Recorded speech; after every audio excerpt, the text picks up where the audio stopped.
this edition of My Journey. So today we'll be having a wonderful section. It's more like rounding up the July section, which was all about my journey. And today with me, I have somebody special and important in my life, in so many people's life.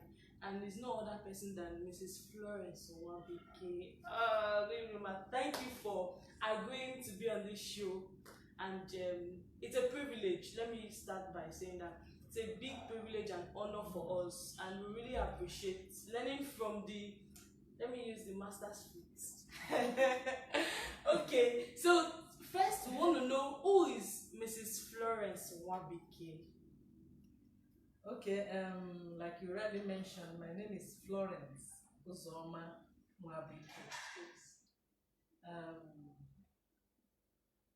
I'm from Anambra State, and born into a family of 7, 5 boys and 2 girls. Wow. And then the first daughter, the second child. You know how important it is. Yeah. The first daughter. A whole lot lies on you. And I was born in Aba, grew up in Aba. Nursery school, primary school, secondary school, and thereafter I schooled in University of Port Harcourt, where I studied foreign languages and literature, French and German precisely. And then after that, I was transferred to, I had the opportunity to do my youth service in Bauchi State. I served under the military as a teacher, a French teacher, for a year, and that was 1992-1993. Wow. And thereafter, I came to Lagos. So my journey started as a single person in Lagos, trying to find my feet, trying to see how I can help myself. Yeah.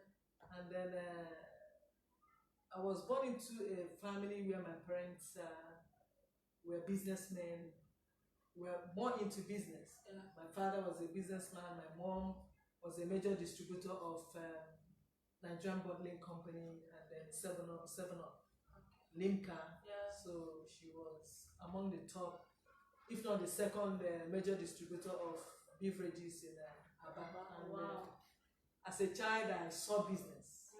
I told along business, and then at a point in time, I wanted to jump into business so quickly, but my parents said, "Take it easy. Calm down. You're a lady." Just calm down, you're a lady, you need to go to school, and then even if you have to go into business, but education comes first.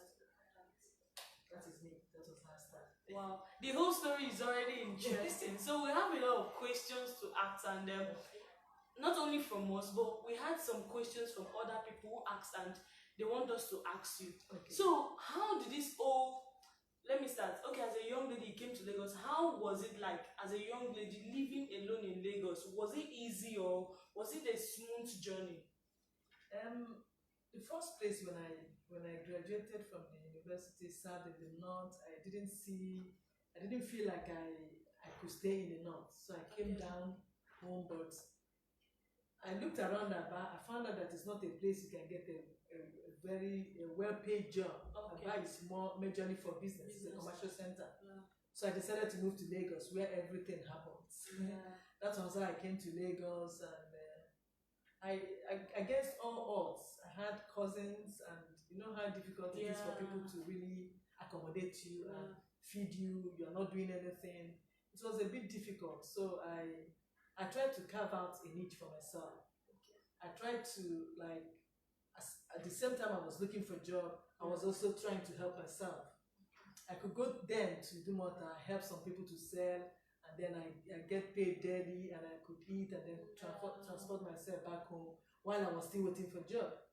At a point in time, I decided, okay, why don't I polish my German? I had to go to Goethe Institute, to improve my German. I had to go to Alliance Française so that the French does not die away while I was still looking for a job.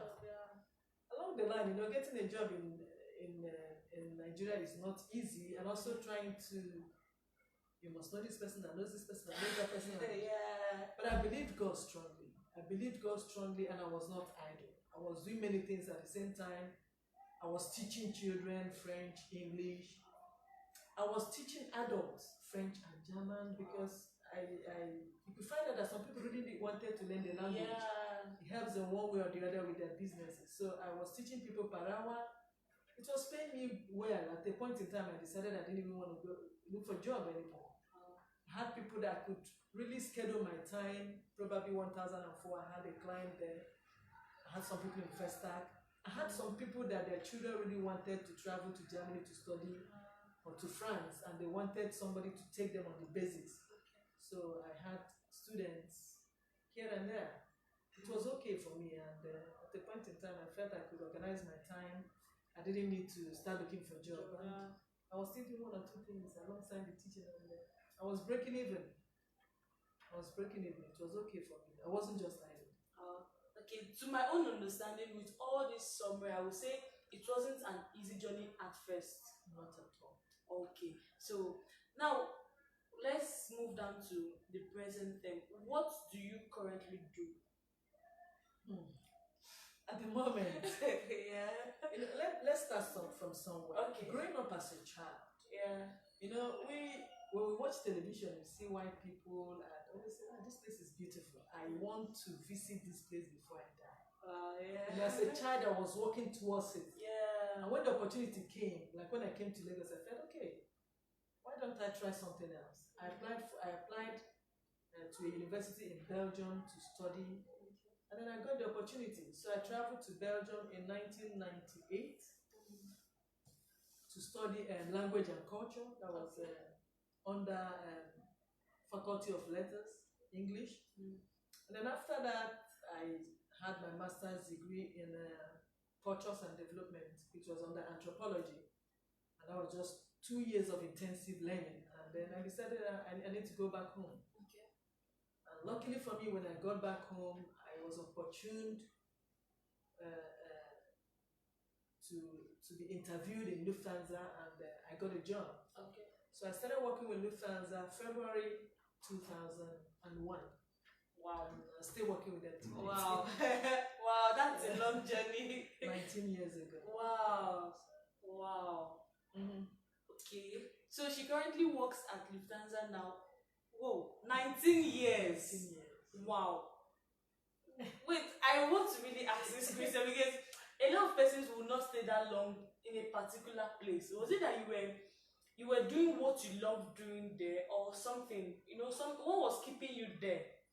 Okay, at Lufthansa, there are opportunities to grow. There are opportunities to learn. Okay. It's a company that is very, it has a human face to it. As a woman, you can run a family and also work, put in your effort. Okay. And I felt a 9-to-5 job is okay for me, so that I can come home and take care of my children. And then there are many trainings. I went to many trainings, and I felt, I am satisfied with the job. Why will I quit? So it's a company that takes care of you, and if you put in your best, you can always excel.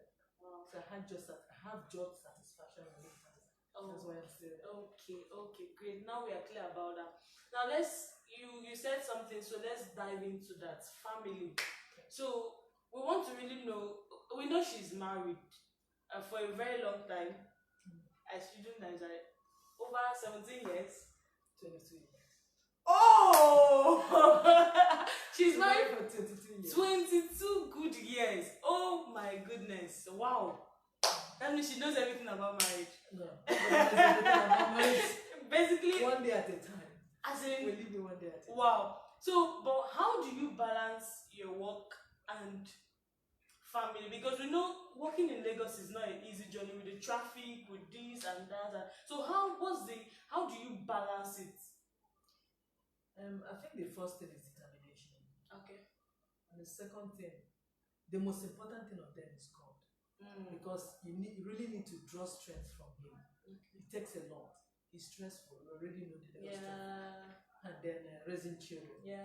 And then taking care of your responsibility as a mother. So number one, we need God's grace, and we need God's strength in everything we do first. And then God has been there for me all along.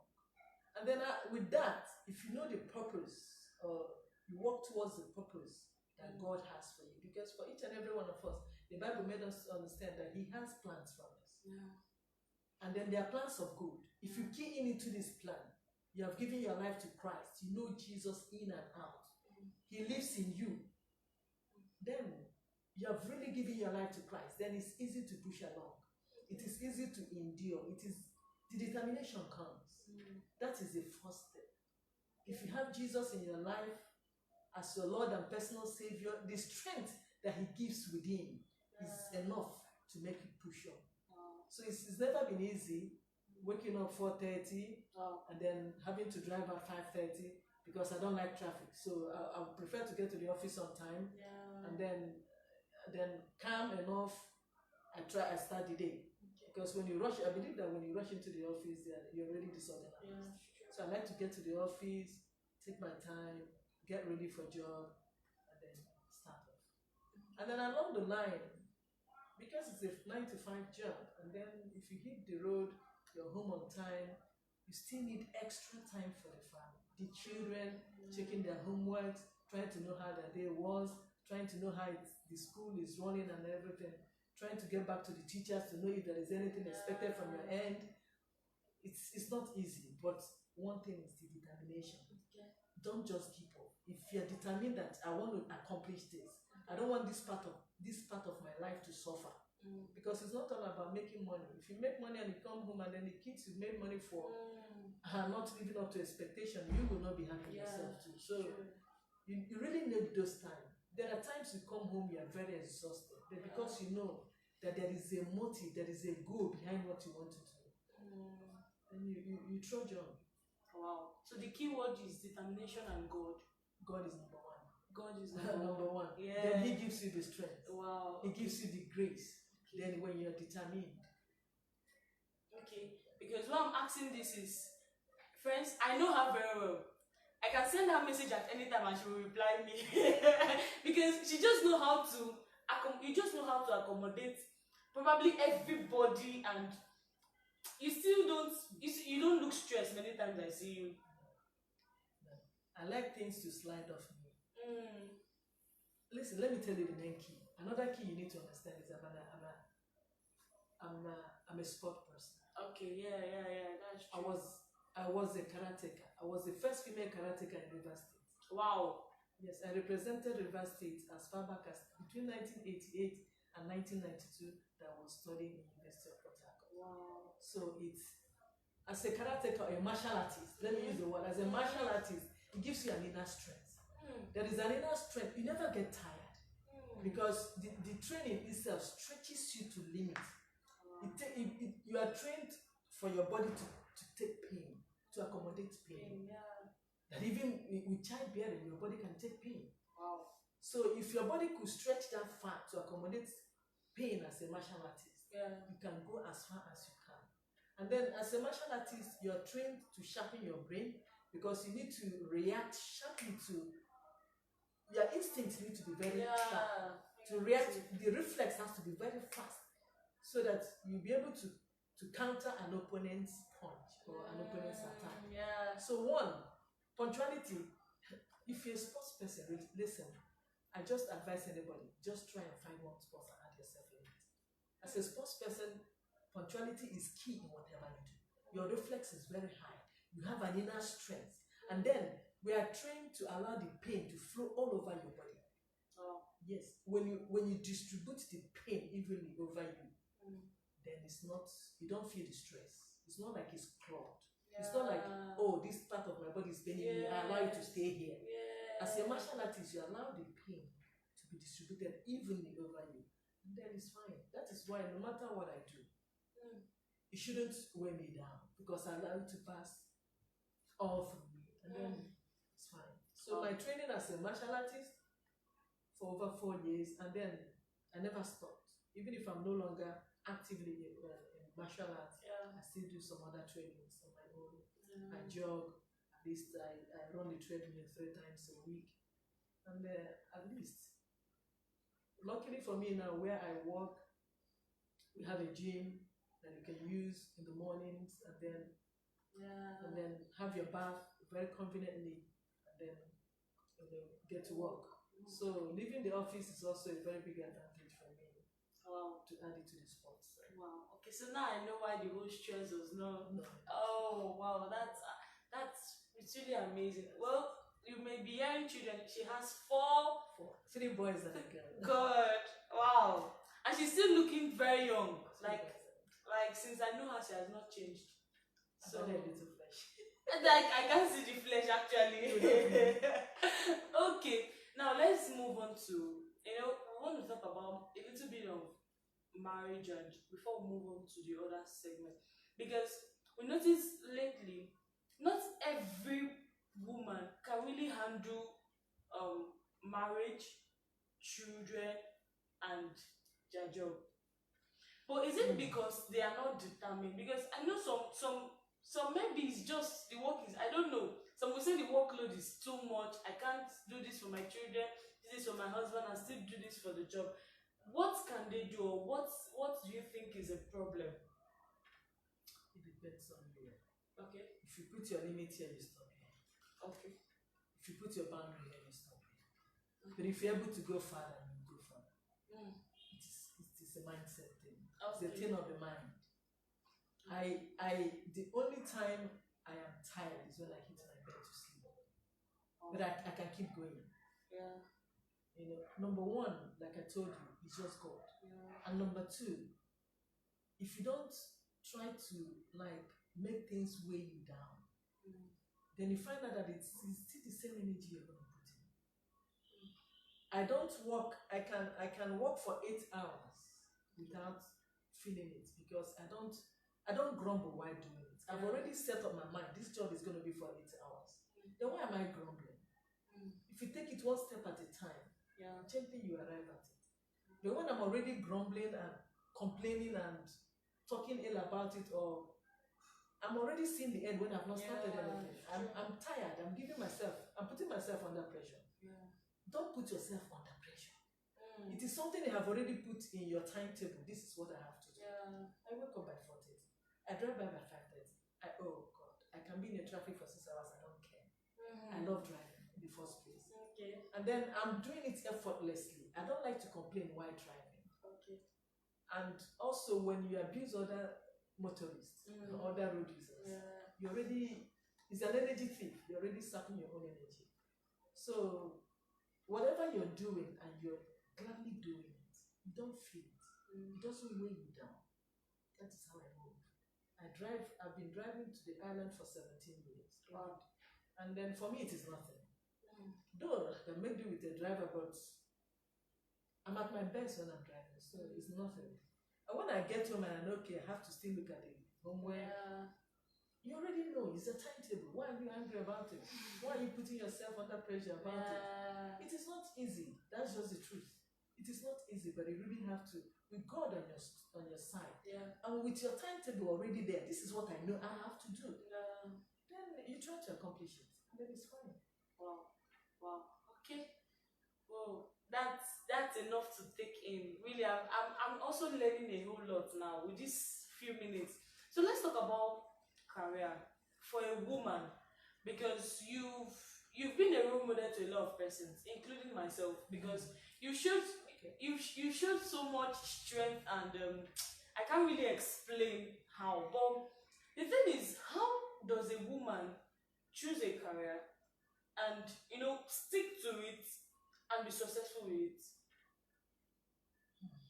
Choosing a career depends on what you like, or what your heart goes for. Yes, because some ladies we go to school, we learn some particular thing, not they're not exactly what we want.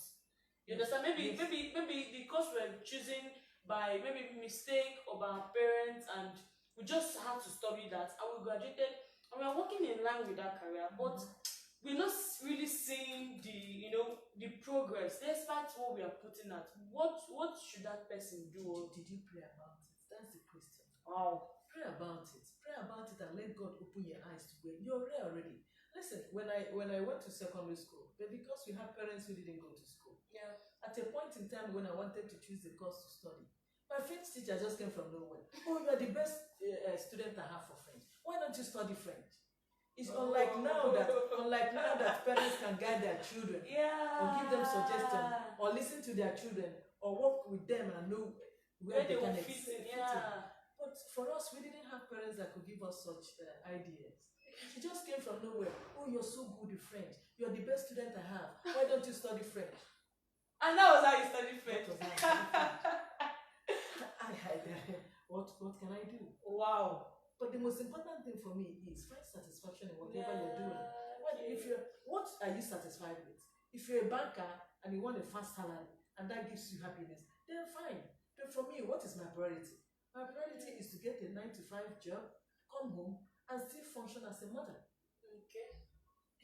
The salary depends on what you want. Yeah. 100,000 might be satisfactory to me. Yeah. For somebody, 1 million is not even satisfactory to them. That's true. How do you tailor what you have? How do you tailor down what you have? How do you manage what you have? How satisfied are you with your job? My job might be paying me 10,000. Yeah. And I'm happy with it. I'm running with it. I've tailored my expenses to it. It's fine. Somebody might be earning 2 million and they're still not happy. How satisfied are you with your job? If you're not satisfied, have you explored all the options to know what it entails? Have you read up what your job entails? Can I fit in? Is there any other thing, any best practice? Can I think outside the box? Is there any other thing I can do with this job to make me happy out of it? Some of us have found ourselves in places where we don't like. But we try to make do with what we have and try to be happy with it. But then it works. Wow. Okay, that's great. Now what about some women who their husband says no, they must be a housewife?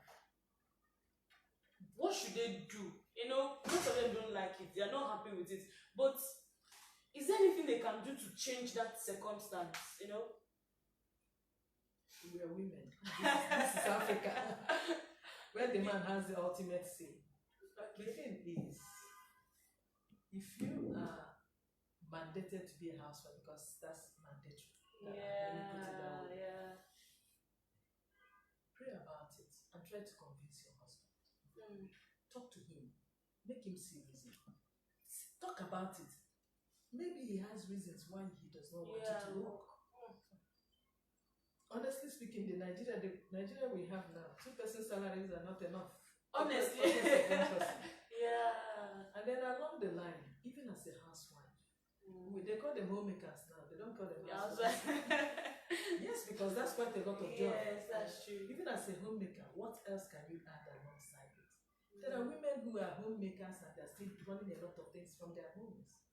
Maybe he wants you to be home, take care of the children. Ask yourself, what other things can I add? Can I bake? Is there anything I can do? Can I deliver anything from my home? A lot of women are making money even from the comfort of their homes. And they are still taking care of their children. These are the things you have to pray about. God, what else can I add as a homemaker to myself to make money? Because it's not good for you, a woman not to have any source of income. Because there are little things you want to do for yourself. There are things you might want to do for your parents. There are things you might want to do for a friend or a neighbor. And you're not able to do that. And then, honestly speaking, no matter how rich your husband is, there might be a day that he's not happy and he'll tell you the money is not available. I know a lot of women who bake cake, make clothes from the comfort of their homes. Not 1 or 2 things, distribute things from the comfort of their homes. And it's fine. Pray about it and talk with him. Okay. So what about now? Let me ask this. Management in marriage, is it being learned or is it an inborn? Inborn. Honestly speaking, there is no method to it. There is no particular strategy you have in a marriage. To talk about this marriage there is harmony in this marriage, there's peace in harmony. There's no particular process. Okay. The most important thing is both of you have to learn each other. Both of you have to tolerate each other. There must be love in marriage. Number one, God has to be there. He's the number one person there. And when he's there to direct you people, planning, discussion, communication, planning, talking with him. How do we do this? How do we do that? This is how much do we run the home with? How do we go about this? The children, their school fees. How do we plan? How do we do this? Both of you should be able to. There must be communication. when both of you sit down and plan on how to take care of the home, it works well. The most important thing, the Bible has told us, respect him. He's the head of the home. Yeah. Then love your wife. And if there is anything, settle it amicably. Don't always bring it in a third party. Yeah. Both of you should be able to talk things through and then tolerate each other. Because you're two different personalities. It's true. Yeah. There are you cannot say, there is no way you say, even brothers and sisters quarrel, talk of two strangers that just came together. Tolerate each other. If there is anything that needs to be discussed, discuss it. And then don't be grudges. Wow. Okay, so it's, well, that's good. So what about parenting? Parenting does not have a very wonderful formula. But for me as a mother, Yeah. I believe a lot lies on women. Okay. Yes. A lot lies on women. We women. To take care of the home. Because when they talk about motherhood, the father is the one that jumps out very early in the morning and the mother is there. You're the one that they easily come to. So you're the one that will see all these lapses and try to correct them at the right time. I am a high-handed mother. Honestly, if I want something done, I want it done now, and I want it done correctly. Yeah. And then I don't believe in sparing the rod to spoil the child. Spare the rod, spoil the child. No, if you go wrong, we correct it. I don't need to flog you. We can talk about it. Okay. I like to listen to my children. I like to listen to them. Sometimes we as parents will make mistakes too. Yeah, true. So when you make mistakes, don't be afraid to say sorry. So that they also know that they can say sorry when they go wrong. Yeah. But for me, the most important thing for a child is honesty. Honesty is the key to life. I keep saying it any day, anytime. People have to know you as an honest person. And I need to trust your words. I need to trust your actions. Yeah. I need somebody to tell me this is what your child did, and I can stand and say, yes, I know this child can do this. And then I stand my ground. If I want this done, I want it done, no matter how you cry. My mom always said that there's no way you cry and blood will come out of your eyes. It's not possible. We don't stand our ground. That's the problem parents have. Okay. And then these children are smart. They're smarter than we are. Then honestly, and then sometimes you visit some people's home, you see children jumping up and down. Okay, so we have two unsettled questions from last week's show, which was, the first one is sex education, and the second one is about a parent being overprotective of a child. Now, the first one said, let me just, how he said, I don't know how my parents actually conceived me, because they how would they put it? He said, how did he put it? He said, that means there's no, they call themselves their name. There's no such parent and child closeness. You understand? So in that sense, sex education is not important, it's not needed. My parents didn't have that with me, and blah blah blah. So on your own side, what do you think about sex education? Growing up as children, our parents never. Yeah. Because they feel that they don't want to expose you to it. You don't want to tell her something so that she won't start longing for it. Exactly. The old parents. Okay. But these days, even from secondary school, sex education is taught from. Even from primary school, sex education is taught in school. The children already know. And when they know and they bring it up, please talk about it. Don't hide it. They know it more than you. They know. Days are gone. Don't tell a child that when a mother comes back, she has given birth, she vomited it. Not anymore. They know how it functions. You need to tell them so that they don't hear it from the wrong source. They need to get the right information from you so that they are prepared. They know what to face. They know what is coming. Don't pretend and say penis is tintini. No, give them the right name. Teach them sex education. Teach them that as a girl, you're not meant to be touched here. This is a private part, this is the public one. As a boy, this is the same thing, so that they will be able, they will know when they are molested. And the most important thing, you need to be open with your children so that they'll be able to express themselves to you and tell you when they have issues. And not when it is late. Nobody told me. But when you're close to them, you hear some information, you get some Yes, information. true. But that is the side of the parents. Now let's talk about the side of the children. Now, what about a situation whereby your parents are not saying anything about sex education, but you already know some, definitely this is our generation, we are very smart, we know things even before our parents. So they already have the idea of what is sex, what is this, but they've not gotten the education from their own parents. Now, is it proper for them to go and question their parents, or they just sit back? If my parent tells me, fine. If they don't, fine. If the child is close with his or her parents, Okay. that discussion can come up. Okay. But it's left for the parents to be able to correct an impression or give the child the proper information needed. Yeah, because it will come to a time, your girl child need care. Yeah. When she starts seeing her period, she needs care. You cannot keep quiet about it. The male child might be experiencing something during puberty. You can't keep quiet about it. If they approach you for it, please talk to them as a parent.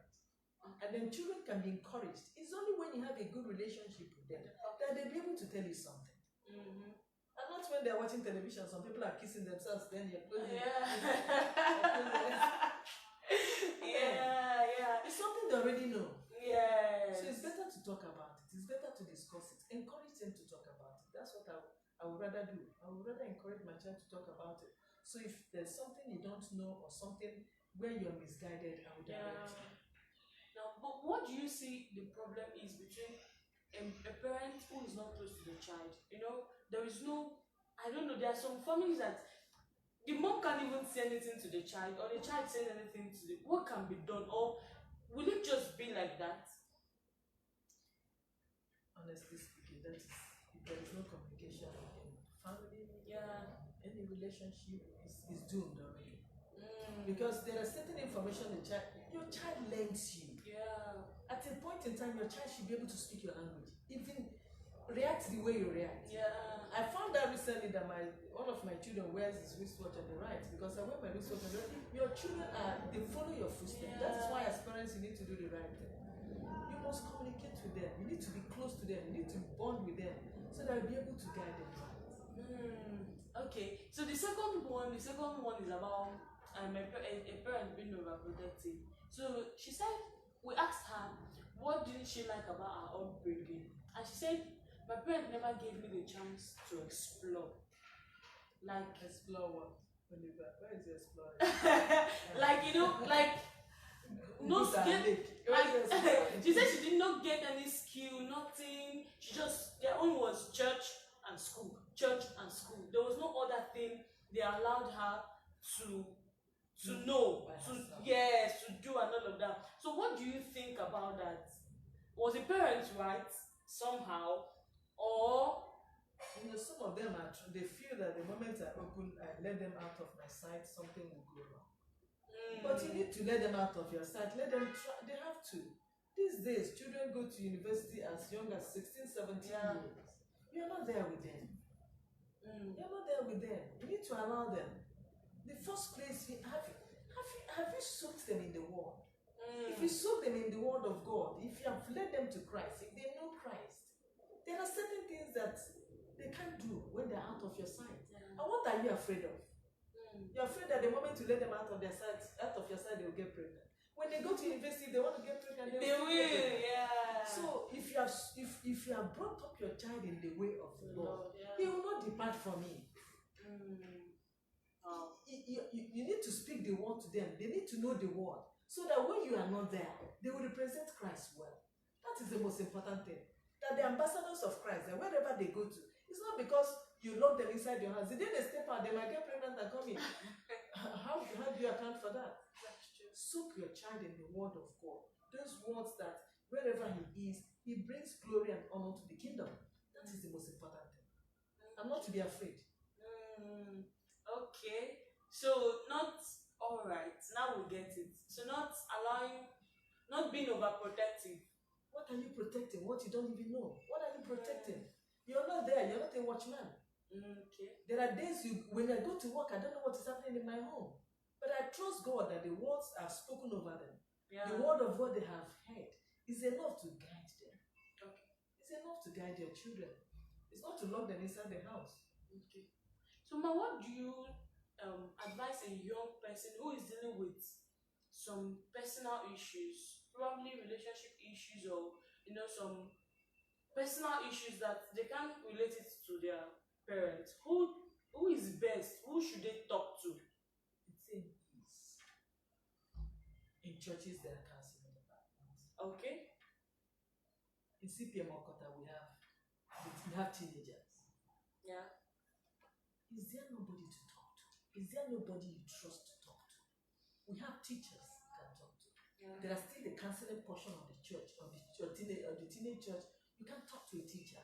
Yeah. And it's not just for children, even for adults. Is there nobody that your heart links to, that you can discuss issues with? That person that cannot lie to you.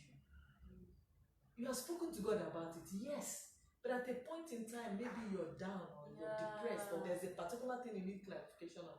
Is there nobody? Is there no mentor? Is there nobody you look up to? Is there nobody you look up to? Is there no mentor? Is there no somebody I want to be like this person? Yeah. Okay, guide me through. I have spoken with you before. Yeah. And what you mentioned to me, I didn't hear it outside. What I mentioned to you, I didn't hear it outside. Yeah. I can confide in you. You can advise me well. You pray with me. There should be somebody. Find that one person. For me, if I am troubled, after talking to God and I want to relieve myself, I still talk to somebody. There must be one or two friends. Yeah. There must be somebody you feel, okay, this thing I'm telling you, I'm not going to hear it outside. Yeah, sure. Find that one person. In churches, you have them. In your neighborhood, you must have one person. It might not be it mustn't be a pastor. Yeah. Just that one person that will tell you the truth. If you have gone wrong, I will tell you you're the person that is wrong. Go back and apologize. That person that is honest with you, find that one person. That person is a mentor. That person is somebody you want to follow his or her footsteps. That person is a friend that cannot lie to you. If you don't have one, look for that one person. After talking to God, that person that you can share your burden with, and then they'll be able to console you or tell you something good. Look for that one person. Okay. So every young person out there, you've had you just need that one person you can really discuss things with and let things out of your chest. Wow. So that's nice. But sometimes it's really difficult finding that one person. Then where are you? Have you been hiding? There is no way. In your church, you must find one person. I have a lot of people who come to me. Yeah. Some are teenagers, some are married. The same way there are people I go to. Yeah. Make an effort, pray about it. God will lead you to that one person. That when you speak to this person tries to calm your soul, and this person tells you the truth. Not somebody that after sharing your issues, hear the next day somewhere else. Run away. Don't go to that person again. It can also be through recommendation of somebody. Talk to this person. This person can advise you. Okay. So that's really nice, because a lot of youths they're out there suffering inside and they can't really share things, because nowadays when you tell somebody something, I know of a lady who told a pastor about what she was going through in a relationship, and on Sunday she went to church and she was hearing the pastor preach about it, and she was like in fact she left the church. Actually she left the church. It's discouraging, but to the pastor it felt like he had a message to preach on Sunday. why that particular message? For me, I love children. Yeah. I love counseling children. I've read a lot concerning children. I've worked with children for 18 years. I've been a children teacher with CPM Okota for 18 years. And I love talking to them. I especially teenagers, I know at a point in time they are confused. At a point in time, it seems as if there is nobody there for them. At a point in time, their parents might even be far away. But I mean, not physically far away, but far away from them. And sometimes they don't know who to talk to. I usually get some of them. If there is any teenager in CPM Okota that wants to talk to me, I am free. You can talk to me if you want, and we can rub minds. We pray together, and it's fine. I know I can also talk to someone. No, really, this is a big open invitation, because I know I have spoken with her so many times, and I know that there is this feeling whenever I talk to you about something, there is this I don't know how to put it. It's just like an ice water, you know. Okay. Yes, because the truth is sometimes you can really be harsh. Yes, very very harsh, but a harsh way, but saying the truth, and I think that's what we need. I don't need to lie about it. Yeah, I think that's what we need, to tell you the truth and you just walk around it. And wow, okay, that's really good. So ma, from what I'm saying, or from what we've been discussing, you know, you only mentioned that you work at Lufthansa Mm. since 17 years. 19 years. Sorry, 19 years. Now, what are the plans? Let's bring this in. Do you want to really just stay there and at the end of the day you retire, or you know what? I'm almost retired. I'm almost retired. So you know what are the other things? Yeah, Because but for me, I love business. I love to do many things. okay. Currently, I have a shop that just opened. Okay, yes, I know about that one. It's called Flow Mat. Flow Mat. Yes. Flow Mat is just 2 day old. We started Wow. yesterday.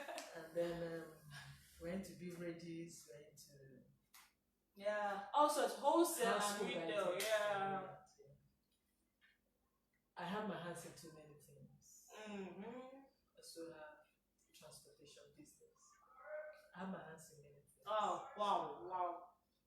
Okay, so those are the entire plans. Okay, so this means Not that just one source of income. As a Yeah. woman, try your hands out. 100 naira is a big money. mm-hmm. Try many things out. Mhm. Don't just lay all your eggs in one basket. And as you're walking, there's still some other little shoes. Yeah. Wow. So it has been an amazing time talking with you this evening. We're almost rounding up because our time is up. But before we round up, I would like to say, what will you tell to, you know, other women out there who wants to really get to that height in life, and also other young ones out there struggling? What's any word for us? I'm part of them. Say. What I can say is, number one, I have power. Mm-hmm. And number two, honestly speaking, why I don't feel stressed and too bothered is because I am working towards eternity. Nothing is happening here. Even if you stay here for 150 years, there is still a place outside, after here. Yeah. And then the Bible made us to understand that we should continue to work out our salvation with fear and trembling. It's a continuous process. It's not something you achieve in a day. So long as you have your eyes on heaven, number one, you already have the strength from above. It's already strong enough. And His grace is more than sufficient. And two, punctuality, honesty. These are two things these are two attributes or two characteristics that leads to greater things. Wow. Because when you're honest and you're punctual, your integrity is touched. A lot of things are touched. Your relationship with people will be close to perfect. It will be beautiful. You know, honesty, punctuality, these are the two key things that drive me. And then determination. You know, at the time, you know what I tell myself? The eagle is unstoppable. She's the eagle. The eagle is unstoppable. Yeah. Never say die. That's what I tell myself. Never say die. It is not over until it is over. Yeah. So don't ever feel that, listen, I don't know if I'm going to excel in this. I've tried my hands in many things. I don't know if I'm going to excel in this. Try it first. You never can tell. Yeah. Don't be afraid to fail. Don't be afraid to fail. I've tried many things. Some have failed, some are successful. But when you're there and you have not tried, you will never know if it's going to fail or if it will be successful. So try your hands on many things. Be determined, be honest, be punctual, and above all, let God be your guide. And Holy Spirit is your Wow. So that's a big take. You know, don't be afraid to fail. Just try.